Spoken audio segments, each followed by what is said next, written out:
Balita ngayong araw mga boss, mainit ang bagong sagutan sa social media ni na Terence Crawford at Conor McGregor.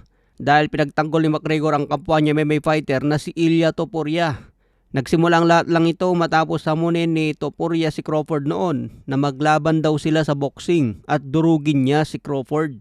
Kaya naman agad nag-post si Crawford at inasar, pinagtawanan si Topuria. Sabi niya, ito ba yung nagsabing papatumbahin niya ako at bugbugin kaming dalawa ni Shakur ng sabay. Bumanat naman agad si McGregor kay Crawford dahil pinagtawanan niya si Topuria. Sabi ni McGregor, ano ba ang pinagsasabi mo? Marunong ka naman mag-wrestling pero takot ka lumaban sa MMA fight.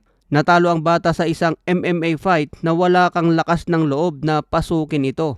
Ang sagot naman ni Crawford kay McGregor, sinabing wala siyang kailangang patunayan sa ibang sports dahil napatunayan na niya ang kanyang galing sa boxing. Mga MMA fighter lang daw kasi ang mahilig maghamon ng boksingero at sila ang lumilipat sa boxing. Ayan mga boss ang banat naman ni Crawford. Samantala Jon Jones nagpost sa kanyang ex account at binida ang kanyang kwentas na GOAT matapos ma-TKO si Alex Pereira laban kay Ciryl Gane.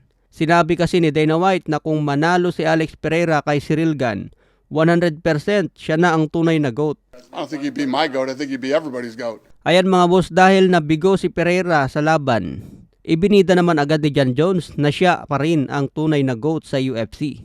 Matatanda noong 2023, nakalaban ni Jon Jones itong si Ciryl Gane.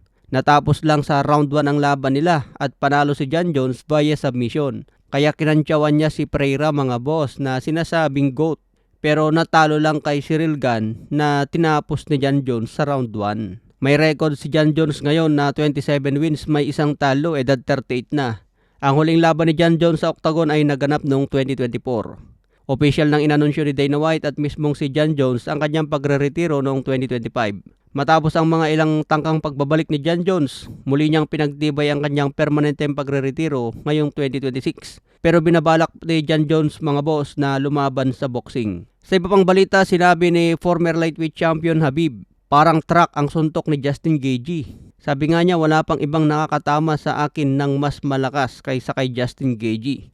Ang mga sipa niya, mga suntok, kaliwang hook at kanang uppercut, lahat ay sobrang lakas. Yan ang payag niya sa lakas ni Justin Gaethje. Ito ang huling tinalo ni Khabib bago nagretiro.